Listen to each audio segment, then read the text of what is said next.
Thank you for watching QTV with the news. My name is Diana Sumbwe. We take a look at our top stories. President Edgar Lungu has urged Zambians to denounce tribalism and fake news, which he says are detrimental to national unity. Cooperating partners are concerned over delayed funding to districts, which is impacting provision of medicines and basic but critical health commodities. And the Anti-Corruption Commission has been challenged to take interest in the recent donation of foodstuff made by Lusaka Province Minister Boma Nusambo in his constituency. And our details in our news. President Edgar Lungu has urged Zambians to denounce tribalism and fake news, which he says are detrimental to national unity. Zanis reports that President Lungu said this when he officiated at the Eastern Province PF Conference in Chipata. He notes that for the country to develop, Zambians need to focus on working in harmony regardless of one's political or tribal inclination. And President Lungu has recognized that Zambia remains an envy of other nations and has therefore cautioned citizens not to take advantage of the peaceful privilege the country enjoys. Meanwhile, President Lungu has reminded PF members in Eastern Province to ensure that the province conference is a symbol of a new beginning of the party in the region. And outgoing provincial chairperson Andrew Lubusha has pledged to focus on reconciliation, unity and genuine forgiveness after the PF provincial intra-party election that ushers new office bearers. Mr. Lubusha says that the party will remain resolute to grow numbers through unity and genuine forgiveness, regardless of who emerges victorious, as the interests of the general membership are above the individual interests. Zambia's cooperating partners have expressed concern over delayed and erratic funding by the Treasury to the districts, thereby severely impacting provision of medicines and basic but critical health commodities. Speaking on behalf of cooperating partners at the policy meeting with cooperating partners, Swedish Embassy Health Councillor Ulrika Hettel says they are also troubled with imminent stock out of essential medicines, vaccines and nutrition commodities. Ms. Hettel says cooperating partners are looking forward to hearing from the Ministry of Health how government intends to address these matters with the urgency they deserve. We are pleased to see the overall positive trends shown in the preliminary 2018 demographic health survey results yesterday, including encouraging reductions in child mortality, undernutrition, fertility, and maternal mortality. But there's still a long way to go for Zambia to have health indicators more in line with its lower middle income status. In particular, there is more work to do to further reduce maternal mortality rates and the high adolescent pregnancy rate, for instance. And officiating at the meeting, Ministry of Health Permanent Secretary for Administration Kakuluberwa Mulalelo says Zambia has recorded remarkable progress in antiretroviral therapy coverage, with 915,000 people living with HIV currently on treatment. Ms. Mulalelo says the universal routine HIV testing in the past year has resulted in more than 20% increase HIV testing uptake. Various studies undertaken in Zambia have revealed that the utilization of health services always goes up when essential medicines are available at a health facility, as patients tend to develop confidence in the services rendered once medicines are available. It is for this reason that in collaboration with partners, the Ministry of Health has developed the Health Sector Supply Chain Strategy and Implementation Plan 2019 to 2021. This plan provides a comprehensive and coordinated strategic interventions to guide the strengthening of public health sector's commodity supply chain, with the ultimate goal of eliminating health commodity stockhouse in health facilities.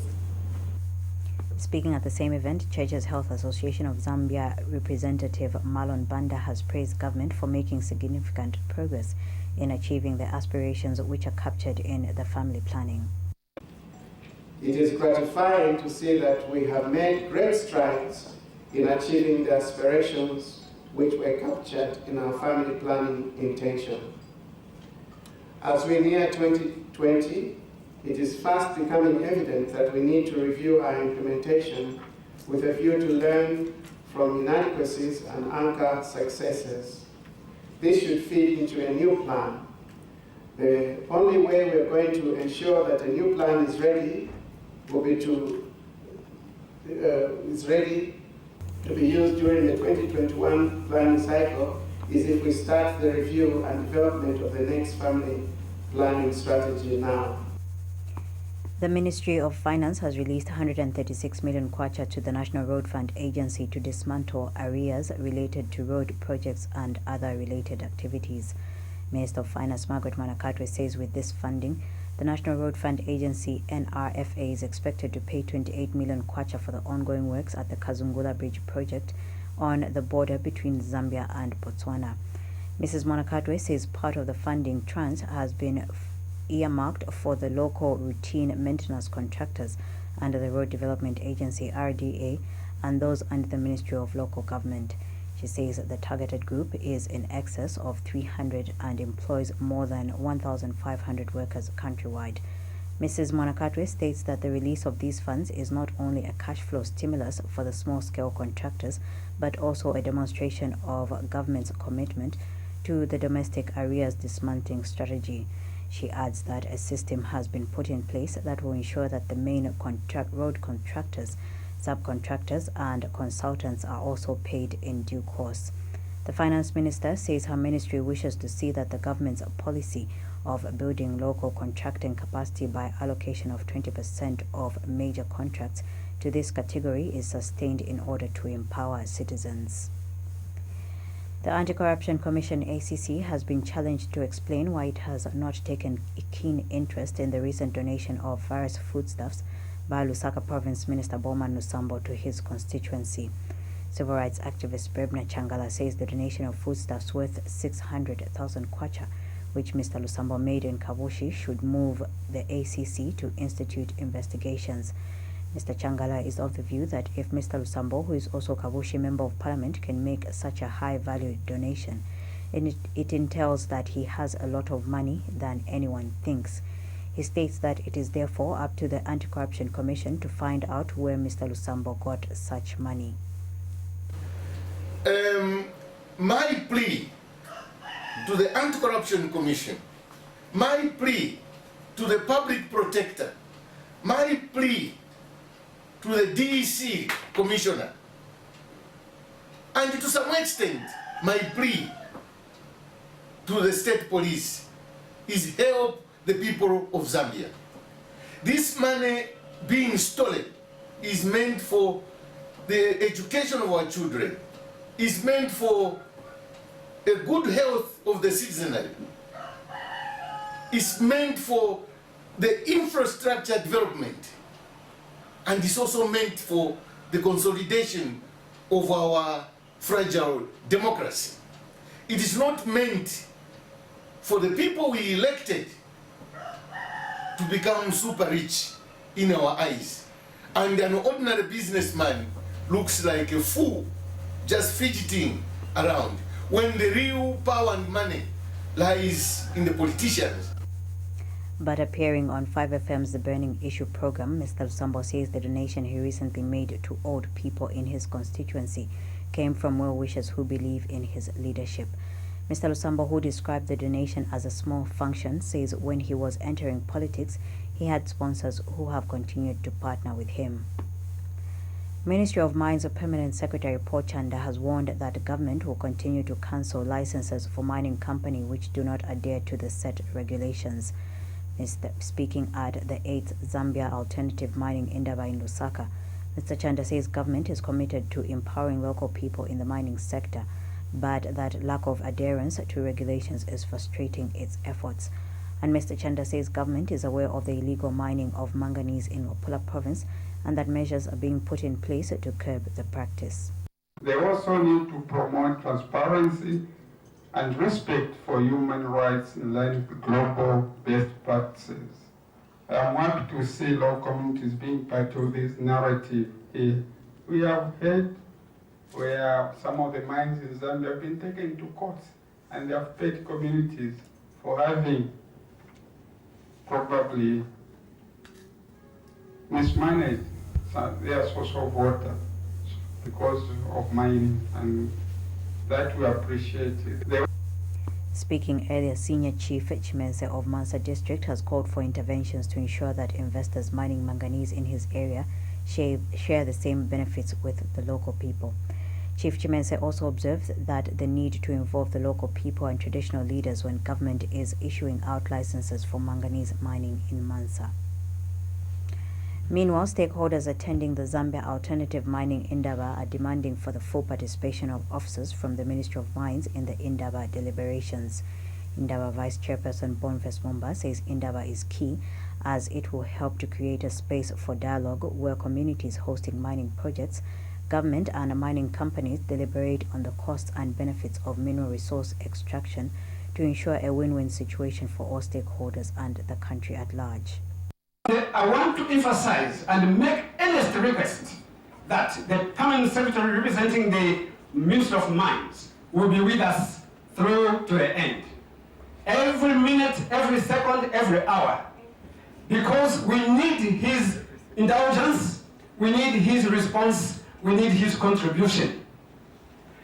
The absence of such top management has caused all the documents we have presented to government not being looked at because they don't hear from the horse mouths.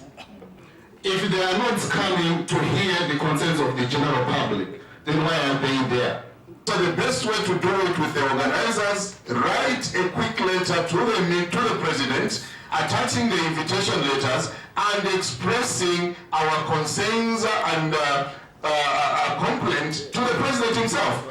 We will put up signatures to that because the president wants to move the nation forward, but there are people that are not doing that. We are here, we have agreed, we are not going to be fighting the policymakers, we are going to engage them, and this is the right place that we can engage them. So Minister of Foreign Affairs Joseph Malanji has refuted media reports suggesting that diplomats in Zambian missions abroad have not been paid for the last 3 months. Mr. Malanji says all Zambian diplomats have been paid and that there has never been a time when government delays payment of their salaries. In an interview with Q News, Mr. Malanji states that Zambian diplomats receive their pay on the dates their salaries are supposed to be disbursed. Mr. Malanji explains that salaries can only be delayed in situations where a diplomat posted in foreign service has not settled down and formalities of their bank accounts have not been done. He says once diplomats in such situations settle down, government always remits the aggregate. Our diplomats are paid. Their money is remitted according to the dates on which their paychecks are supposed to be disbursed. So you can take it from me that all diplomats have been paid. The salaries will only be delayed in a situation where when a posted diplomat has not settled and the formalities of opening an account have not been done. Otherwise, as soon as they do, we remit the aggregate. So we do not have a time when diplomats have been delayed with their paychecks. Vice President Inongewina has reassured the Economic, Social and Cultural Council ECOSOC of a peaceful and enabling environment for its smooth functioning in Zambia. Mrs. Wina says government remains committed to a closer engagement with the ECOSOC and its associated civil society organizations in the country. She states that this is with the hope that this closer engagement will result in the establishment of more coordinated consultations on programs related to the implementation of the African Union Agenda 2063. Speaking when she officiated at ECOSOC's 3rd General Assembly in Lusaka, Mrs. Wina expressed confidence that once the Secretariat is established, the AU through the ECOSOC will soar to greater heights. It is therefore an honor that Zambia is now host of this key organ of the Union, which will have its new home here in Lusaka. I wish to pledge my government's commitment to continue providing a peaceful, stable, and enabling environment conducive for the smooth functioning establishment of a critical African Union institution such as the ECOSOC. I look forward to the establishment of the interim secretariat in Lusaka by the end of the second quarter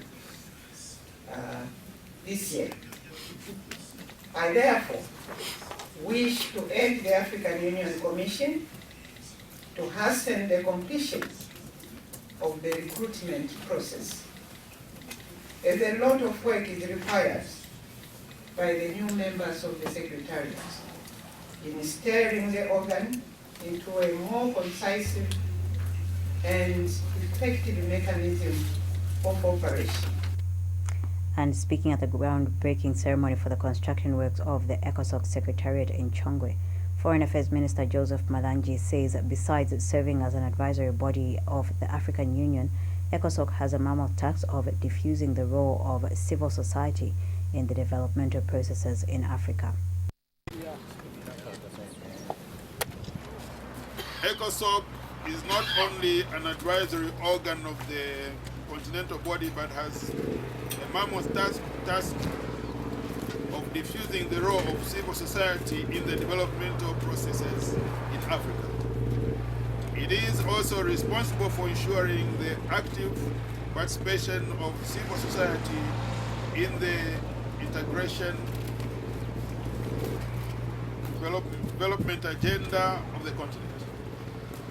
It is therefore a great honor for Zambia to host this key organ of the Union, which will have its new home here in Lusaka. The Patriotic Front government, under the able leadership of His Excellency President Edgar Chagwa wishes to pledge its commitment to continue providing an enabling environment conducive for the smooth functioning of a crucial AU institution such as ECOSOC. We are eagerly awaiting actual relocation of the interim secretariat, and we will spare no effort on our end. Speaking at the same event, presiding officer of the Bureau of ECOSOC, Abza Elmana Mohammed, expressed gratitude to the Zambian government for its assistance in constructing the AU's organ's permanent secretariat. I'm so happy today. We are putting our feet on our home, the permanent home of African Union, ECOSOC, Economic, Social and Council. And we are so happy the government and people of Zambia are giving all the attention to this strong starting of the African Union organ, the ECOSOC, which is one of the first African Union organs that announced, which is announcing the African Union organization. We have no any doubt that the government of Zambia and the people of Zambia will assist the Secretariat to build this new home and make it like the permanent place that we can have our events and we can meet for social and official work. The Young African Leaders Initiative YALI has urged Justice Minister Given Lubinda not to delay in tabling the Draft Constitution Amendment Bill of 2019, Draft Electoral Amendment Bill of 2019 and the Draft Public Order Bill of 2019 adopted by the National Dialogue Forum for possible enactment when Parliament resumes sitting next week on Tuesday. YALI President Andrew Ntewe has told Q News that the minister should not delay in tabling these bills so as to allow members of Parliament to debate the bills adequately. Mr. Ntewe says Article 79 of the Republican Constitution is very clear that the Constitution Amendment Bill has to be published 30 days before the first reading in Parliament. He has wondered why government, through the Ministry of Justice, has not published the 3 bills for public scrutiny. But we are also very keen at calling on the Minister of Justice to table the Access to Information Law. For us, the Access to Information Law is going to be able to deal with a number of issues. Even the FIC we are complaining about today can be dealt with Access to Information Law. Access to information is a very good way of handling information that is channeled to the public. The Access to Information Law will be very clear in terms of information that is supposed to be given to the public and information that is of security nature, of intelligence nature, that cannot be given to the public. Right now, by not having the Access to Information Law, we're having what is called organized confusion. If we had access to information, we'd be able to know what kind of information can be given to the public. Even the FIC report itself, the people at the FIC are supposed to be able to know what kind of information can be given to the public, in what form. In what format is it supposed to be given to the public so that it does not jeopardize investigations, it does not jeopardize the security situation of the country? Political historian Bizek Piri says he agrees with Caritas Zambia's suggestion that continue even after National Dialogue Forum NDF. Professor Piri says dialogue is a continuous process that must not come to an end. He tells Q News that he is, however, of the view that the polarization upon which some people are basing calls for national dialogue and reconciliation is overly being exaggerated. Professor Piri says from where he sees things, Zambia is not really in a polarized state 3 years after the country went to the polls. Mr. Piri states that the polarization that is being talked about is the perception of the media, which is focusing more on the negative than the positive in their reporting. Sometimes I tend to think that is over-exaggerated. You see, when you are living in a normal, ordinary environment where we live, people are living as brothers and sisters and as countrymen and women, irrespective of where they are coming from. It's at the level of the leadership where we think we should show that we are not agreeing, when the people that we are supposed to be leading are working together. So sometimes the level, so-called level of polarization is exaggerated. But also the media itself tends to focus more on the negatives than on the positives. Is it safe to say that to some extent you agree with what Caritas has observed, that we need to continue dialoguing even after the NDF? Exactly. I totally agree with them. Dialogue must continue. Dialogue doesn't end. Even when you are living in a peaceful environment, you need to dialogue. So how do you protect this peace? So Caritas is very right that dialogue must continue. I agree with them on that. Government says the Kazungula Bridge project is not among the projects being considered for deferment under the latest austerity measures announced by Cabinet. Housing and Infrastructure Development Permanent Secretary Charles Mushota says that funding towards the completion of the Kazungula Bridge will continue. Mr. Mushota has told Q News that the construction works on the bridge have since reached 80% complete. He states that discussions to allow Zimbabwe to join Botswana and Zambia in funding the project are also still underway. The Center for Trade Policy and Development, CTPD, has doubted whether the tax exemptions on capital goods, inputs, designated basic and essential goods and services provided by the sales tax will effectively address the challenges that will come with the new tax regime once it is effected in July this year. CTPD Executive Director Isaac Mwaipopo says that the implications of collecting tax at every stage in the supply chain are likely to outweigh the benefits of the exemption list of goods and services provided by the sales tax bill. Mr. Mwaipopo feels the exemption list is more focused on the input side, stating that this will not solve most of the inflation problems. The CTPD Executive Director has since advised government to take into consideration the cascading effects of sales tax if the new tax regime is to be implemented effectively. Over 10,000 people have benefited from various water mechanization systems put up by the World Vision Zambia in Mumbo district at a cost of 1,050,000 kwacha. Speaking to journalists in Mumbo, Central Province World Vision Zambia Water Sanitation and Hygiene Development Facilitator Brian Chisebe says the water project in Mumbo includes the sinking of 53 boreholes in World Vision's catchment areas at a cost of 83,000 kwacha and 2 mini mechanized water systems in Chilemba and Mpusu villages at a cost of 42,000 kwacha. Mr. Chisebe adds that the water mechanization systems are also servicing 2 schools and a clinic. Meanwhile, Nakanjoli Primary School head teacher Geoffrey Chonya, whose school is one of the beneficiaries, says the development has increased productivity and performance for both the teachers and the learners. And Nakanjoli's clinical officer Miriam Musemwa says because of the mechanized water system, people who visit the clinic will now be able to access clean water and clean, safe and drinking water, which was not the case in the past. We're able to use maternity for drinking, for washing, for cleaning the environment also here at the clinic. The patients that access water at the clinic and also the community members that are drawing from various taps that were installed in the community. And it has a network of 21 taps. 21 taps across it, and then all teachers' houses this side, they are all connected with water. Yeah, so that is how the network is. And the water projects by World Vision, which commenced in 2017, are expected to be handed over to government next week.